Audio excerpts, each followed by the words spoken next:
Pardon the interruption, but I'm Mike Wilbon. It's National Magic Day, Tony.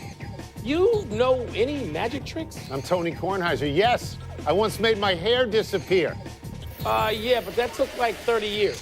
Well, I'm still working, though, on the trick to make my hair reappear. There's some small possibility, but I didn't get far enough in the magic book to find out how to make it come back in full. Yeah, you let us know how that goes. Well, it'd be great if that happened. It'd make me very, very happy. Welcome to PTI, boys and girls. In today's episode, the Lakers and Celtics make moves for Anthony Davis. The U.S. women celebrate, and we got a Game 7 for the Stanley Cup. But we begin today with Kevin Durant, who posted on Instagram this afternoon that he has had successful surgery for a ruptured Achilles. In the post, he said, quote, "I wanted to be out there that night because that's what I do," unquote. Meanwhile, reports by Sports Illustrated and ESPN say interest in Kevin Durant is undiminished. Chris Mannix and Bobby Marks say they have talked to front office executives around the league and found Durant is still considered a prize catch, even if he doesn't play at all next year. Wilbon, where do you want to start? There's only one place for me to start, Tony. And as I sit here in San Francisco, this area is just swarming with all of this news, buzzing with all of it. But chief among all these things is the notion whether or not Kevin Durant was pressured by outside forces to play. And so the part of this post, I wanted to be out there that night because that's what I do. I take Kevin Durant at his word. I almost always do. And to me, it dismisses that. I mean, Kevin Durant, even if he doesn't know of this swirl of conversation because he's in New York and he's just had surgery, he must have been made aware of it to some degree. So it does not send us down that road anymore. Right. So at least I don't think so, Tone. So that's I good. think this largely or completely eliminates that part of the conversation. I'm interested in the notion that interest in him is not diminished at all. We live in a city, you don't live in it all that much anymore, but I live in it all that time, where John Wall signed a max contract and then had the same injury. And now everybody in town wants to get rid of him all the time. Kevin Durant is one of the three best players. Maybe he drops, maybe he doesn't. Does he drop to 8 to 10? I mean, I wonder, Mike, I guess I'm a little surprised that more teams don't say, I'm going to withdraw here. I think it's damaged goods. I want to wait and see what he can do. Yeah, Tony, it's one thing to sort of take a poll now. I mean, let's get down the road. The road ain't all that long, a week or two, until these offers are made and therefore, accepted. So, look, I got through reading all this material on my 6-hour flight out here about how players are diminished. Their production is diminished in the neighborhood of 8% immediately after this surgical procedure and rehab, and they're being reintroduced to basketball. Well, 8%, what does that mean in terms of Kevin Durant? Does that mean he's a top 12 player but not a top 3 or maybe the best player in the league?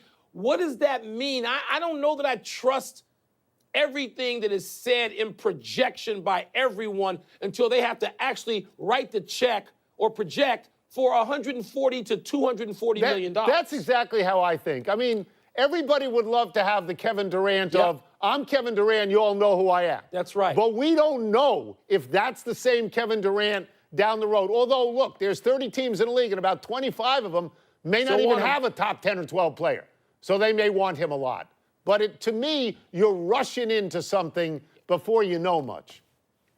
Tony, no shock that the Lakers and Celtics would be engaged in trade talks aimed at getting them back on the court this time next year, instead of on the sideline trying to get better.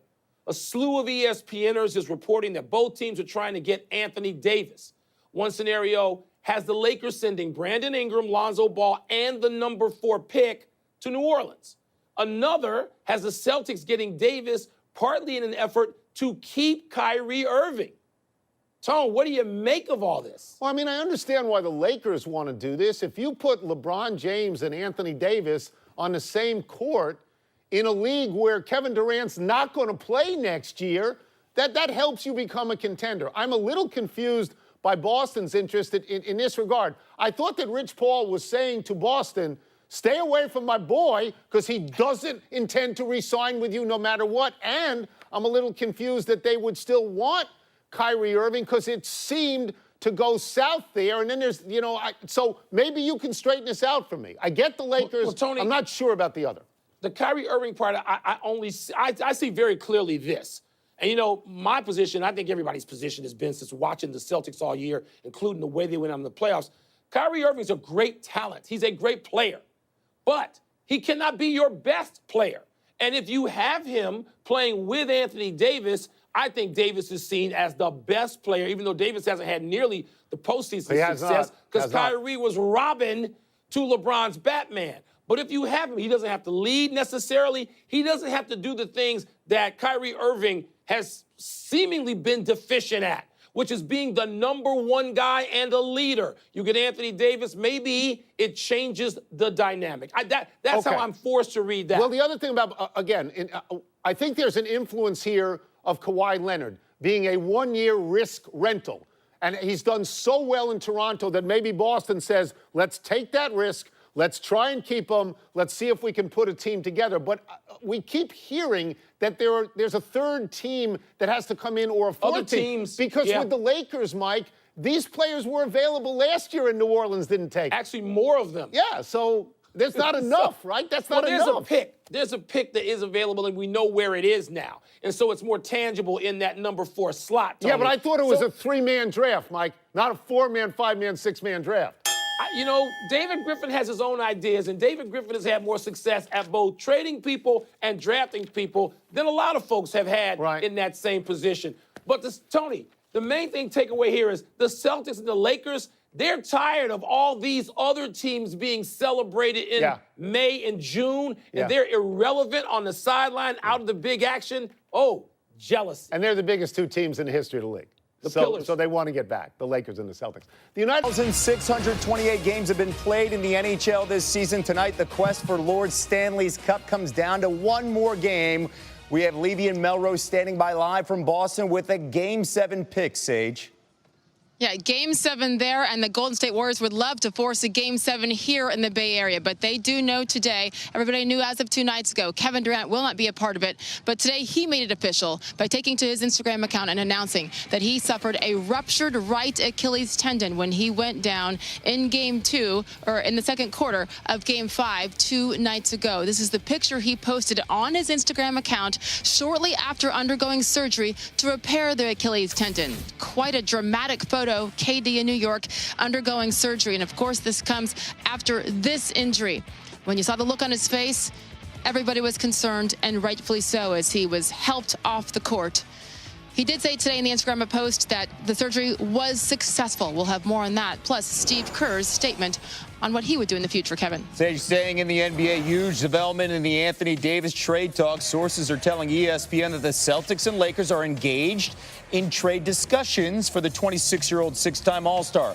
Adrian Wojnarowski has been reporting that the Pelicans hope to trade Davis before the NBA draft, which is 8 days away. Great to have Woj here and joining us now. Let's start with the Lakers here. Where do they stand in these trade talks? Los Angeles has put in their offer Lonzo Ball, Brandon Ingram, the 4th pick in next Thursday's NBA draft. Those are the players involved in the discussion. So far, we're told Kyle Kuzma is not a part of it. What New Orleans would like, in the conversations they've had, are taking that number 4 pick and canvassing teams around the league to see if they can flip number 4 into a young star or a veteran star around the league who would be sent to New Orleans, and then that third team would take the 4th overall pick. That's where the talks are centered right now with L.A. All right, we'll get to the Celtics and what they're talking about right now in a moment. But let's talk about this recent conversation that Anthony Davis's agent Rich Paul had with SI, telling them they could trade for him. That is the Celtics, but it'll be for 1 year in the event that he decides to walk away and give away assets. Don't blame Rich Paul, as Davis can become a free agent in the summer of 2020. So how do the Celtics view the idea of maybe having Anthony Davis in Boston as a 1-year rental? Well, Boston all along has been determined to still use the assets they have to get at an Anthony Davis trade. It was complicated. It's been complicated by the fact that Kyrie Irving has seriously considered leaving Boston in free agency. They had hoped that getting AD, having Kyrie, would convince both of them to sign long term. But Boston so far has been undeterred. They've heard this since the fall. Anthony Davis Sr. Said that to Ramona Shelburne earlier this year. Rich Paul has privately told the Celtics that, but Danny Ainge so far is stayed in these conversations, and he has been engaged with David Griffin in New Orleans. Remember, Dave Griffin came up in the Phoenix Suns organization underneath Danny Ainge, probably as close to him as any GM in the league. You mentioned the assets. What are the assets you're hearing in Boston right now? Listen, I think Boston's assets are more fluid. It's very clear and put in a deal. But there's really two ways to go in Boston. If Boston is willing to do Jason Tatum and maybe not a lot else, or perhaps a deal built around Jaylen Brown and then a bevy of those future Boston picks. But the one thing with New Orleans, if Tatum did get into an offer, he's the best available player for the Pelicans, probably in any deal they might talk to. Okay, now how does this KD injury now impact Boston when it comes to the trade talks? It emboldens Boston to believe they can re-engage Kyrie Irving now and say, listen, we can give you your co-star running mate here for the next several years in Anthony Davis, because right now, you know, KD, if they were to go to a New York or a Brooklyn together, as they had considered the possibility of doing, both those teams have max salary slots available for both. Kevin Durant's going to be a redshirt next year. He's not going to play next season. And then he'll be coming back off an Achilles injury at 32 years old. It opens the door back up for Boston to sell an Anthony Davis, Kyrie Irving partnership with the Celtics. All right, keep these two dates in mind. June 20th is the NBA draft. June 30th is when NBA free agency can begin. Woj, thank you so much. Sage? We have ESPN's Brian Windhorst joining me now with further insight into these. Thank you. So much to absorb from what Woj just said, and I know you have more.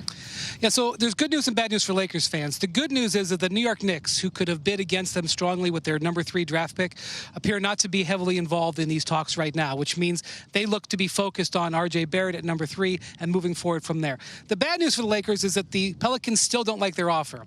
If they liked their offer, they wouldn't be out shopping the number 4 pick that they have in the offer. So the Lakers still may have to sweeten it, especially if the Pelicans cannot get that number 4 pick, a star for that number 4 pick. But I will say that this is really gaining traction. For the first time, to me, I genuinely believe that the Pelicans are serious about trading Anthony Davis. I don't think they were ever serious about doing it in February.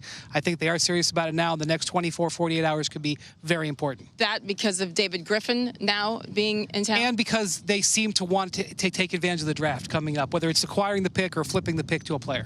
Okay, we shall see. And as Kevin said, the dates, they really matter. That's why this is heating up right now, all leading up to June 30th, when everybody can become a free agent, 6 p.m. Eastern Time, Sunday, June 30th. Back to the news now that is huge here in the Bay Area regarding Kevin Durant and his announcement that he ruptured his Achilles tendon as feared from Game 5 in Toronto. And this is the picture that he posted. Pretty dramatic, Brian. It's coming right off of surgery. Yeah. He posted it about 4 p.m. Eastern Time. And again, 2 days after he went down in Game 5 after the right calf injury that sidelined him since May 8th. And here's the post by Kevin, very lengthy. This is what it said in part. What's good, everybody? I wanted to update you all. I did rupture my Achilles. Surgery was today, and it was a success. Easy money. My road back starts now. Like I said Monday, I'm hurting deeply, but I'm okay. Basketball is my biggest love, and I wanted to be out there that night because that's what I do. I wanted to help my teammates on our quest for the three-peat, end quote. Here's Steve Kerr today. Kevin checked all the boxes, and he was cleared to play by everybody involved. Now, would we go back and do it over again? Damn right. But that's easy to say after the results. When we gathered all the information, our feeling was the worst thing that could happen would be a re-injury of the calf. And at that point, once Kevin was cleared to play, he was comfortable with that. We were comfortable with that. So the Achilles came as a complete shock. You know, Steve Kerr and the Golden State Warriors organization, they've taken on a lot of criticism since this decision to play him 2 days ago. Not only did he say he'd do it again, he said, damn right, I would do it again, Brian. Yeah, so they are actually on the same page about this. I know that today the Warriors did not provide an update, and then Kevin Durant provided an update, and it made it seem like they were operating independently of each other, which obviously is concerning with his free agency coming up, but that is not the actuality. They were on the same page. The Warriors knew he was having surgery today. They were in communication with him, and he and Steve Kerr said the exact same thing, which is Kevin said, I I made the decision to play with the understanding of what was happening, and Steve basically is not backing down. They're saying that, yes, it was a terrible incident. It was a sports tragedy, a basketball tragedy, but both sides appear to be saying, look, we're not going to focus on blame here. We're going to focus on recovery. That said, Sage, it still remains an incredible blow to this whole organization. Absolutely, and I want to emphasize what you said there, because he was specific, Kevin Durant, in his post there, saying, I wanted to be out there because that's what I do, and I wanted to help my teammates, as we take another look at it there. So again, they do seem to be on the same page. People can stir the pot, and hey, there's probably a lot more to this, but right now they're all saying the same thing. Real quick, Brian, obviously he can opt out of his deal come June 30th. This injury, as soon as it happened, we all said, wow, what next? What's he going to decide? What's your gut right now? So in talking to people around the league, the expectation is to opt out of his contract. He's going to get max contract offers, maybe multiple ones. Kevin will not be hurt monetarily. Sure. But physically, he has got a long recovery. Okay, Brian Windhorst with the very latest on Kevin Durant. And once again, everybody here, their minds on him, their hearts with him. But they have a job to do, and that is tomorrow night right here back in the Bay Area as they try to extend this series and who knows, maybe contend for a three-peat. Let's go back to Bristol.